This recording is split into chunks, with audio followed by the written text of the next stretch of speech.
नमस्कार, आप देख रहे हैं किसान इंडिया और मैं हूं आपके साथ फारुल यादव। उत्तर भारत में इस वक्त भीषण ठंड और घने कोहरे का दौर जारी है। मौसम विभाग ने 11 शहरों में ठंड का अलर्ट जारी किया है। खासकर सुबह बाहर जाने वाले लोगों को अलर्ट रहने की सलाह भी दी गई है। पहाड़ी इलाकों में भी ठंड काफी तेज है। वहीं केरल, तमिलनाडु और अंडमान निकोबार में मौसम विभाग ने मध्यम से भारी बारिश की चेतावनी जारी की है। ऐसे में चलिए बिना देर के डॉक्टर एस.एन. पांडे जी से जानते हैं कि अगले 24 से 48 घंटों में देश के किन राज्यों में मौसम को लेकर क्या स्थिति रहने वाली है। इस समय उत्तर भारत में कड़ाके की सर्दी पड़ रही है। इसका कारण जो सबसे बड़ा कारण है वो जो पोलर वर्टेक्स हमारी कमजोर हुई है, जिसके ऊपर से ठंडी हवाएं भी लगातार नीचे हमारे यूरोप, एशिया और हमारे भारत देश में भी आ रही हैं। इसी के साथ अब जो उत्तर पश्चिमी सर्द हवाएं भी चलती हैं, जिनका असर उड़ीसा, झारखंड, बिहार तक होता है। सभी जगह तापमान गिरे हैं और अब हमारी जो बंगाल की खाड़ी है वहां भी हलचल शुरू हुई है। वहां भी अब सिस्टम बनने शुरू हुए हैं, जिनका असर मध्य भारत तक, मध्य प्रदेश तक, महाराष्ट्र, इन सब इलाकों में पड़ने की संभावना है। और जो हमारे अंडमान निकोबार है, श्रीलंका है, इन सब जगह बारिश की गतिविधियां कहीं ना कहीं थोड़ी बहुत हल्की बारिश में दर्ज की जा रही हैं। और जो महाराष्ट्र है, गुजरात है, यहाँ पर भी अरबियन सी की हवाएं आ रही हैं, जिसकी वजह से वहां तापमान नियंत्रण में है और वहां लोग राहत महसूस कर रहे हैं। लेकिन जम्मू कश्मीर, उत्तराखंड, हमारा हिमाचल प्रदेश, पंजाब, राजस्थान, राष्ट्रीय राजधानी क्षेत्र, उत्तर प्रदेश, बिहार, झारखंड और मध्य प्रदेश का जो उत्तरी इलाका है, यहाँ पर लगातार रात के तापमान औसत से कम दर्ज किए जा रहे हैं।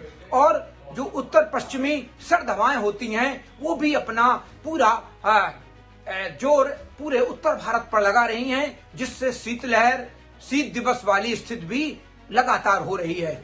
लेकिन जो सबसे बड़ी बात है वो बात यह है कि ये शुष्क सर्दियां जा रही हैं। नवंबर, दिसंबर, जनवरी और बारिश की गतिविधियां बिल्कुल हमारे उत्तर प्रदेश और उत्तर भारत में पहाड़ों को छोड़कर नहीं देखी जा रही हैं। पिछले कुछ दिनों में जम्मू कश्मीर, हिमाचल प्रदेश और उत्तराखंड के ऊंचे हिस्सों में बारिश हुई थी। फिलहाल वहां बारिश की संभावना थोड़ी कम हो गई है, लेकिन ठंड इन इलाकों में अभी भी लोगों के लिए मुश्किलें बढ़ा सकती है। विभाग ने झारखंड, छत्तीसगढ़, बिहार और उड़ीसा में शीतलहर के लिए येलो अलर्ट जारी किया है। अभी भी आगे एक हफ्ते में कोई सशक्त WD नहीं आने वाला है, लेकिन सर्दी बरकरार रहेगी।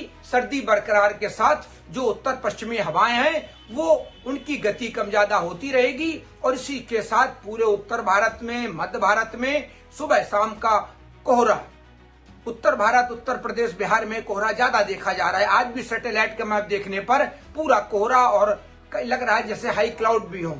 तो ये सब बने हुए हैं, जिससे धूप बिल्कुल छन के नहीं आ रही है। लेकिन दोपहर के बाद संभावना ये है कि कहीं कहीं इलाकों में थोड़ी धूप निकल सकती है, जिससे लोगों को राहत मिल सकती है। लेकिन ये स्थितियां अभी 14 जनवरी तक रहने की पूरी संभावना है। अगर कोई सशक्त WD आता है जिससे पहाड़ों से लेकर मैदानी भागों में बारिश हो, तो ये हमारी खरीफ की फसलों के लिए, रबी की फसलों के लिए बहुत अच्छी मानी जाएगी। अभी लगातार आप देखिए बारिश नहीं हो रही है। किसानों के सैकड़ों फोन रोज आ रहे हैं कि बारिश कब होगी। वो सिर्फ बारिश के लिए बात कर रहे हैं, क्योंकि बारिश ना होने से हमारी इकोलॉजी प्रभावित होती है। हमारा सारा जितना भी सिस्टम है वो फेल्योर स्थिति में आ जाता है। अगर इस समय बारिश हो जाए तो राष्ट्रीय राजधानी क्षेत्र से लेके पूरे उत्तर प्रदेश और उत्तर भारत में प्रदूषण कम हो जाता है, कोहरा धुंध भी छटता है। तो अभी ये स्थितियां बनी रहने वाली हैं। किसानों को ये सलाह दी जाती है कि वो अपने खेतों में नमी बनाए रखें, क्योंकि जब तापमान गिरते हैं तो पाला पड़ने की भी संभावना रहती है। और पिछले 24 घंटे में कई जगह पाला पड़ने की भी सूचना आ रही है। तो लोग, अगर पाला पड़ता है तो निश्चित रूप से फसलों में नुकसान होता है। तो किसान अलर्ट रहें, खेतों में नमी बनाए रखें। मैं हूं मौसम विशेषज्ञ डॉक्टर एस.एन. सुनील पांडे, कानपुर से। सजग रहिए, अलर्ट रहिए और जब सुबह शाम रात का कोहरा हो तो यात्रा स्थगित रखिए। अगर यात्रा करना बहुत जरूरी हो तो गाड़ी ड्राइव करते समय सारी अपनी सावधानियां बरतें। लगातार फॉग लाइट जलाएं, इंडिकेटर जलाएं, पीछे रेड टेप लगा दें और ओवरटेक ना करें। आगे वाली गाड़ी से डिस्टेंस भी बनाकर रखें तो आप सुरक्षित यात्रा कर पाएंगे। इसी के साथ दोस्तों फिलहाल के लिए मौसमनामा में बस इतना ही। आप मुझे दीजिए इजाजत और इसी तरह मौसम से जुड़ी ताजा जानकारियों के लिए आप देखते रहिए किसान इंडिया। धन्यवाद। मुझे बरसात की झीनी झीनी फुहारें मिले ना मिले, हमें पावस की उमस चाहिए। जी हां, मैं किसान हूं, क्रांति बीज बोना चाहता हूं। मुझसे अभी सावन भादों, क्वार कार्तिक या फागुन की बातें मत करो। मैं आषाढ़ की पहली बारिश में भीगकर ठहरी हवा में उमस से आकुल व्याकुल होना चाहता हूं।